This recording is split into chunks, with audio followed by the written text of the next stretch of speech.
हाँ इस बैच में हम लोग सिंथेसिस पढ़ रहे हैं ना। सिंथेसिस में सिंपल सेंटेंस का पहला पॉइंट पढ़ रहा था नॉमिनेटिव एब्सोल्यूट। ठीक है, यह नियम कब लगेगा इसके लिए स्पेशल पॉइंट बताया था। पहचान कि दोनों वाक्यों के कर्ता आपस में एक न हो, एक वाक्य दूसरे वाक्य का प्रोबेबल कॉन्सेक्वेंस हो, यानी संभावित परिणाम हो, तभी नॉमिनेटिव एब्सोल्यूट बनेगा।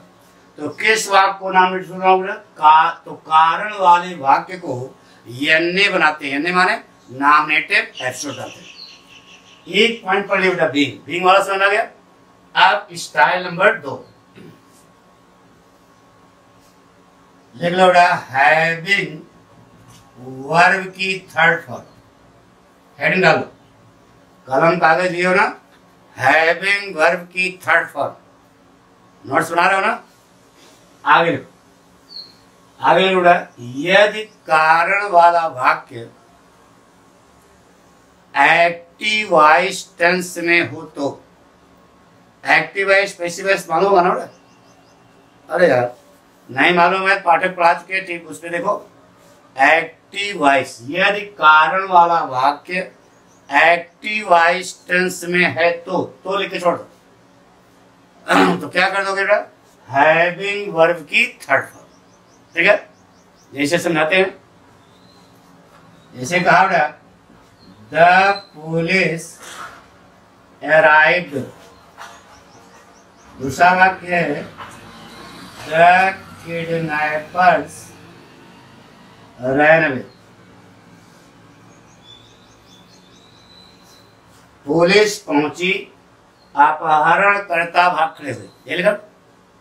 सबसे पहली शर्त देखो, दोनों वाक्यों के कर्ता आपस में एक हैं क्या। यहाँ पुलिस है, यहाँ किडनैपर है, कर्ता एक नहीं। एक शर्त लागू होगी। दूसरा, एक वाक्य दूसरे वाक्य का संभावित परिणाम हो। पुलिस पहुंची तो संभव है कि अपहरणकर्ता क्या भाग जाएंगे। तो बताइए कारण कौन है। तो कारण वाले वाक्य कौन है, कारण कौन है, पुलिस का पहुंचना। अब यह देखो, यह एक्टिव वॉइस है पैसिव वॉइस, यह पास्ट इंडेफिनिट का एक्टिव वॉइस है। तो हैविंग लगा करके वर्ब की थर्ड फॉर्म कर दो। हैविंग लगा करके हैविंग अराइव का थर्ड फॉर्म भी होगा अराइव। ठीक है, अब यहाँ पर कामा लगाओ, पढ़ो वाक्य बन गया। The police having arrived the kidnappers ran away. Police के पहुंचने से अपहरणकर्ता क्या हो गए, भाग खड़े। पक्का नहीं ऐसे जैसे कहा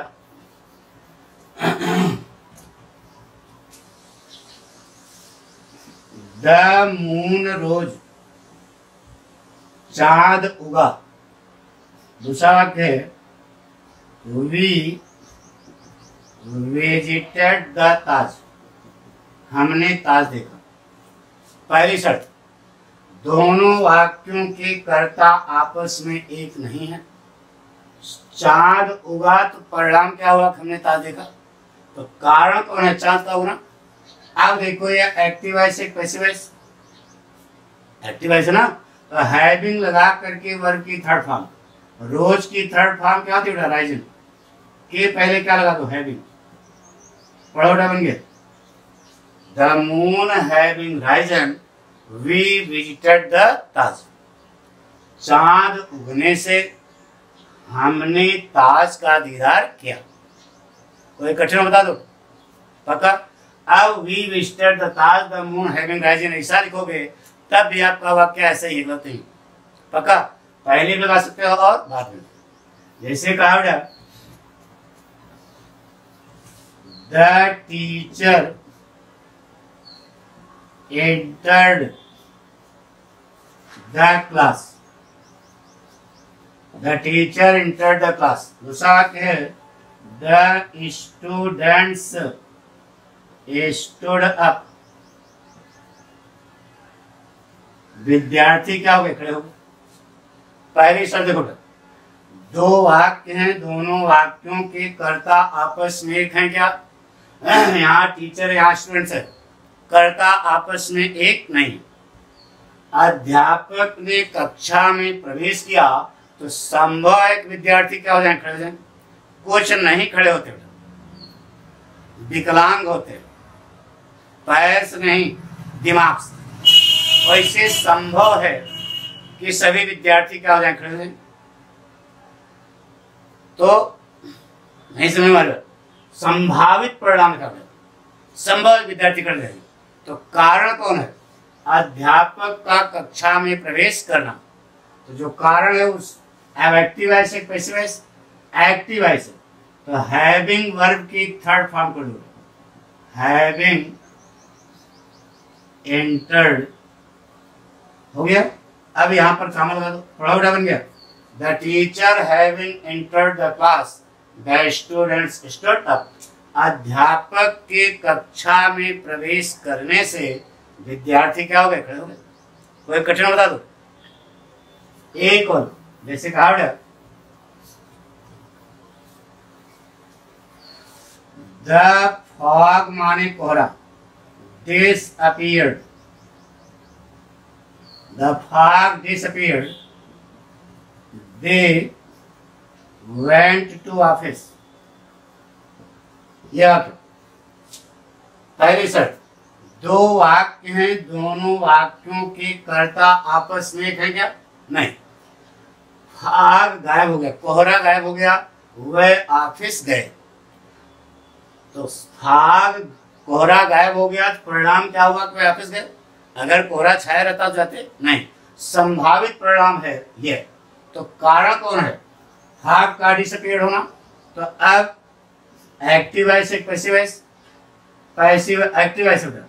तो हैविंग लगा करके वर्ब की थर्ड फॉर्म कर दो, हैविंग डिसअपीयर्ड।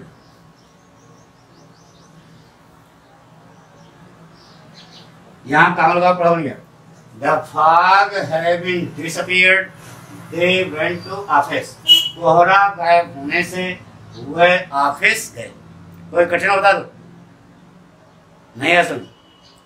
ये पॉइंट समझ आ गया। दूसरा, अब कि दोनों वाक्यों के कर्ता आपस में एक नहीं होंगे। एक वाक्य दूसरे वाक्य का संभावित परिणाम होगा तो बनेगा नॉमिनेटिव एब्सोल्यूट। किस वाक्य को नॉमिनेटिव एब्सोल्यूट बनाओगे? कारण वाले वाक्य को। कैसे बनाओगे? दो स्टाइल बता दी। सिंपल प्रेजेंट अथवा सिंपल पास्ट में है तो बीइंग, और एक्टिव वॉइस में है तो हैविंग वर्ब की थर्ड फॉर्म। ये इसका। अब style number 3, having been verb की थर्ड फॉर्म अथवा केवल बी। ऐसे style number 3, having been verb की थर्ड फॉर्म या केवल बीइंग, BEING पहला वाला। देख लिया। अब यहां आगे लिखो, यदि कारण वाला वाक्य पैसिव वॉइस में है तो, यदि कारण वाला वाक्य किसमें है? पैसिव वॉइस में है तो हैविंग बीन वर्ब की थर्ड फॉर्म अथवा केवल बीइंग से। इसे समझाया बेटा? इसे कहा बेटा, the bank was closed, bank बंद थी। आई डिड नॉट विथड्रॉ मनी, मैं रुपया नहीं निकाल पाया। The bank was closed, I did not withdraw money. दो वाक्य। पहली शर्त देखो लागू होती है नहीं। दोनों वाक्यों के कर्ता आपस में एक हैं क्या? नहीं। यहाँ बैंक है और यहाँ आई है, कर्ता एक नहीं। एक वाक्य दूसरे वाक्य का प्रोबेबल कॉन्सेक्वेंस होना चाहिए, संभावित परिणाम होना चाहिए। बैंक बंद थी तो परिणाम क्या हुआ कि मैं रुपया नहीं निकाल पाया। निकाल लोगे? तो एक लड़के ने कहा, हमने कहा कैसे निकालोगे? उसने कहा ATM से। तो हमने कहा मूर्खाचंद, ATM भी बैंक की होती है। बैंक बनते मतलब सारे सिस्टम बंद थे, लेकिन निकाल सकते हो। अरे यार, बैंक में पीछे से छेद कर दो, बैंक की बिल्डिंग में पीछे से छेद कर दो, यानी कि छेद लगा दो, चोरी कर लो। लेकिन यहाँ क्या लिखा है ऊपर देखो, संभावित परिणाम होना चाहिए, संभव एक पैसा नहीं निकाल पाओगे। तो बताइए कारण कौन है? बैंक का बंद होना। अब देखो यह एक्टिव वॉइस है, पैसिव वॉइस, पैसिव वॉइस ना, तो क्या करोगे? हैविंग मेन वर्ब की थर्ड फॉर्म, तो वर्ब की थर्ड फॉर्म पैसिव वॉइस है तो रहेगी। पैसिव वॉइस वाक्यों में वर्ब की थर्ड फॉर्म होती है। अब है वाज, अच्छा, जो पाठक से एक्टिव वॉइस पैसिव वॉइस पढ़े हैं उनको मालूम है कि पैसिव वॉइस बनाने के लिए मदद देते हैं बी की, बिना बी की मदद के पैसिव वॉइस नहीं बनता, और बी ही मेन वर्ब का काम करती है। पैसिव वॉइस वाक्यों में बी जो है वह मेन वर्ब का काम करती है। इस वाक्य में बी कहाँ है? वाज। तो वाक्य बन गया बेटा, the bank having been closed I did not withdraw money. Bank बंद होने से मैं रुपया नहीं निकाल पाया। ठीक है, अब स्टूडेंट हो, थोड़ा सा दिमाग चलाओ। आपको अभी अभी बताया पैसिव वॉइस वाक्यों में मेन वर्ब का काम कौन करती है? बी। तो यह पैसिव वॉइस है तो इसमें मेन वर्ब का काम कौन कर रही है? वाज। तो वाज की थर्ड फॉर्म बीन के पहले हमने क्या लगा दिया? हैविंग। तो देखो इसके ठीक पहले वाला नियम है कि नहीं? अरे दूसरा, तीसरा नहीं, दूसरा देखो यही है ना, हैविंग वर्ब की थर्ड फॉर्म, यानी वाक्य आपका 100% सही। इसका यही बन सकता है द बैंक बीइंग क्लोज्ड, अरे आर बीइंग लगा सकते ना, बीइंग, चाहे बीइंग लगाओ चाहे हैविंग में लगाओ। तो the bank being closed I did not withdraw money, ऐसे पढ़ाया बेटा। तो एक शिष्या थी दीक्षा यादव, वह अपने स्कूल में संजोग से शाम को पढ़ाया, तो दूसरे दिन वह स्कूल गई और मैडम ने, उसकी मैडम ने पूरी कक्षा में इसी प्रकार का वाक्य बोल दिया। तो सब विद्यार्थियों ने the bank having been close बनाया और पाठक की शिष्या ने द बैंक बीइंग क्लोज बना दिया, क्योंकि सरल है। अब मैडम ने उसको खड़ा किया और बहुत डांटा, बेइज्जत किया, तो रोने लगी कक्षा में। ठीक है, अपमानित लड़कियां बहुत अपमान महसूस करती हैं ना। तो शाम को आई, शाम जैसे हमसे पढ़ती थी, तो उसने कहा कि सर जी आपने बताया था, हमने बताया कि बीइंग लगा करके बना दिया पैसिव वॉइस वाले वाक्य को, तो मैडम ने हमको बहुत अपमानित किया और हम कक्षा में रोने लगे। तो हमने उससे कहा बेटा तुम्हारा वाक्य 100% सही है, लेकिन अब हो सकता है कि मैडम के दिमाग पर न हो ये बात। तो उसने कहा कि सर जी बताइए आपने कहाँ से पढ़ा था? अरे भाई हम किताब से पढ़े, दिमाग लगाना चाहिए कि सही है कि गलत है, तो थोड़ा लेवल ऊपर हो रहा है। तो हम बहुत जिद पकड़ा उसने, तो हमने कहा बता दिया इसे, अब हमको पता नहीं हमने कब पढ़ा था। तो हमने कहा काका की कोई गाइड हो, वो 1999 के आसपास अगर होगी तो उसमें मिलेगी। तो वह इतनी जिद्दी थी कि अपने पापा को लेकर चली गई, यूनिवर्सल बुक स्टॉल कानपुर में है बहुत बड़ा, तो वहाँ पर किताबें पुरानी नई सब लगी हैं, तो वो पन्ना पलटने लगी वहीं जाकर के। अब हमने 1999 बताया, तो कोई ज़रूरी है उसे मिले, हमने कहा उसी के आसपास में। तो वह देखती चली गई, 1998, 97, 96, 95 न मिले, लेकिन उसको विश्वास था कि पाठक जी ने बताया है तो सही जरूर होगा, यह श्रद्धा थी उसकी। यानी पाठक के प्रति उसकी क्या थी? श्रद्धा थी। पाठक ने, पाठकवान बताया होगा तो 100% सही होगा। तो फिर उसने इधर 1999 के बाद 2001 वाला जैसे शट खोला उसको इस प्रकार का वाक्य बना हुआ मिला, the bank being closed I did not withdraw money. ये भी सही। किताब उसने खरीद लिया, ले आई, सबसे पहले हमको दिखाया, उसने कहा कि सर जी जो आपने कहा था वो सही। तो हमने कहा बेटा हमने पहले कहा था तुम सही हो। अब भाई मैडम को नहीं जानकारी है तो फिर उसको धीरे धीरे भाई पढ़ाना है, किसी के दिमाग पर रहता है किसी के दिमाग में नहीं रहता, तो उसमें कोई बुरी बात। अब ये क्या होगा मैडम कुछ आते नहीं, ऐसा नहीं कहना चाहिए।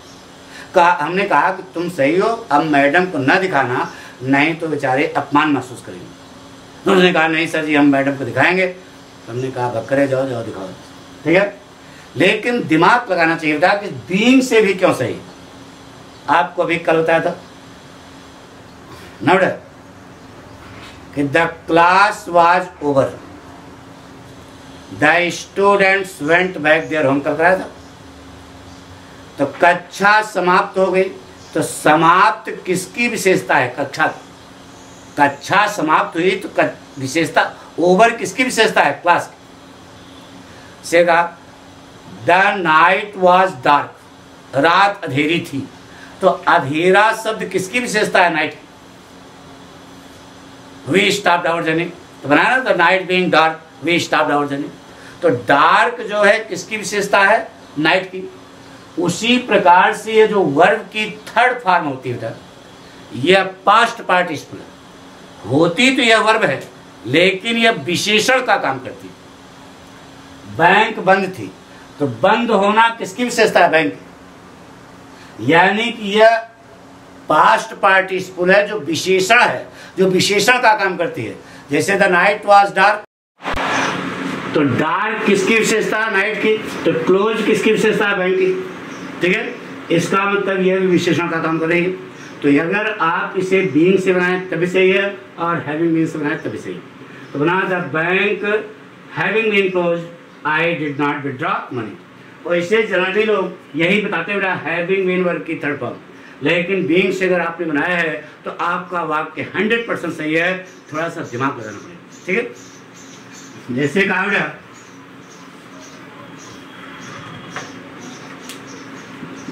The work was done, my बाप became happy,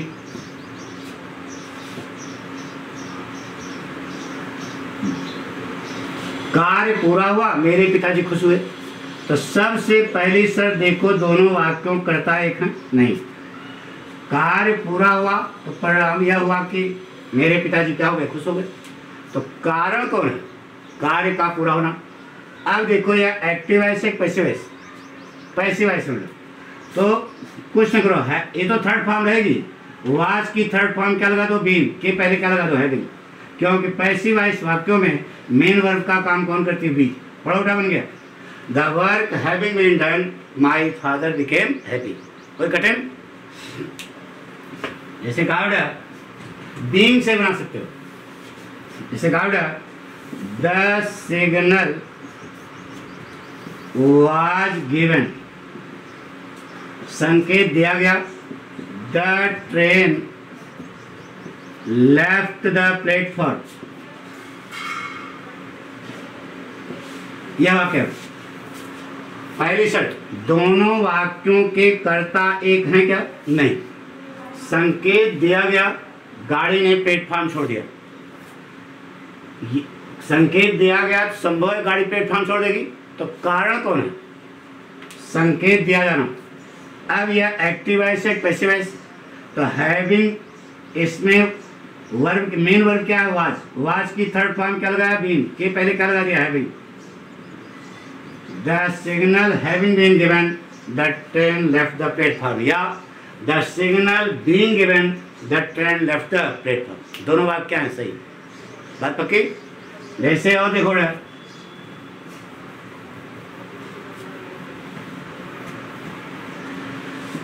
the leader was murdered, दूसरा वाक्य है द फॉलोअर्स ran away, यह दो वाक्य, नेता पलटा दिया गया, अनुयायी भाग खड़े हुए।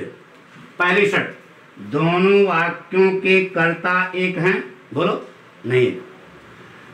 नेता को पलटा दिया गया, मार डाला गया, संभव है अनुयायी क्या हो जाएंगे, भाग खड़े होंगे। तो कारण कौन है, द लीडर वाज मर्डर। अब देखो यह एक्टिव वॉइस है पैसिव वॉइस, पैसिव वॉइस होगा तो लगा दो हैविंग वाज की थर्ड फॉर्म, हैविंग बीन। अब ये देखो ये तो थर्ड फॉर्म रहेगी तो बन गया ना हैविंग बीन वर्ब की third form, having been verb की थर्ड फॉर्म। यहाँ स्वाग पढ़ो पूरा सेव्ड, the leader having been murdered the followers run away. नेता की हत्या किए जाने से अनुयायी गण क्या हो गए, भाग खड़े। पक्का जैसे कहा गया। एक और लिखा गया, the match was on, match was on, match जीत लिया गया। दे डिस्ट्रीब्यूटेड द स्वीट्स, उन्होंने मिठाइयाँ बांटी। पहली शर्त, दोनों वाक्यों के कर्ता एक हैं, नहीं। मैच जीत लिया गया, परिणाम हुआ उन्होंने मिठाई बांटी। तो कारण कौन है, मैच का जीतना। अब देखो यह एक्टिव वॉइस एक पैसिव वॉइस, पैसिव वॉइस है यार, वाज लगा करके वर्ग की थर्ड फॉर्म होगी तो लगा दो हैविंग बीन, पढ़ो उल्टा बन गया, the match having been on they distributed the sweets, या the match being on they distributed the sweets. वो एक कठिन बता दो, आ गया सर में पूरी बात। तो यह हमने सेंटेंस का, सिंपल सेंटेंस का पहला पॉइंट पढ़ा था, जिसमें तीन स्टाइल बताई, एक बीइंग वाली, दूसरी हैविंग बीन, और दूसरी हैविंग वर्ब की थर्ड फॉर्म, और तीसरी हैविंग बीन वर्ब की थर्ड फॉर्म या केवल बीइंग। पक्का। आप अब क्या करना, ग्रामर की किताब खोल लेना, सेंटेंस चैप्टर, उसमें सिंपल सेंटेंस में एक हेड होगा, यह नॉमिनेटिव एब्सोल्यूट, यह खोल करके इसकी पूरी एक्सरसाइज करना, कोई प्रॉब्लम हो तो हमको बताना। दूसरी चीज़ कि आप लोगों को जो ये पढ़ाया जा रहा है, ये टाइम है लिटरेचर के लिए 5 से 6 और रात में ग्रामर के लिए 9 से 10।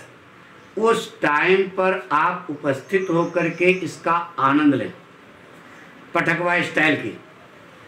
क्योंकि नहीं, अगर आप चूक गए तो हो सकता है कि आपको देने पड़े, लेने के देने नहीं कहते हैं, यानी देने पड़ेंगे फिर। इसलिए आपको सलाह दे रहे हैं कि जो टाइम बताई गई, जो टाइम बताया गया उसी पर आप चलें, ठीक है।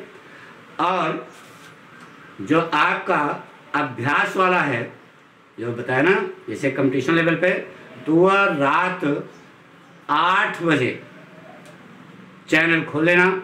अभी डायरेक्ट बताया जा रहा है, ठीक है। तो 8 बजे उसका टाइम कर दिया, ठीक है, यानी 5 से 6, 8 से 9, 9 से 10। ओके बेटा, थैंक यू।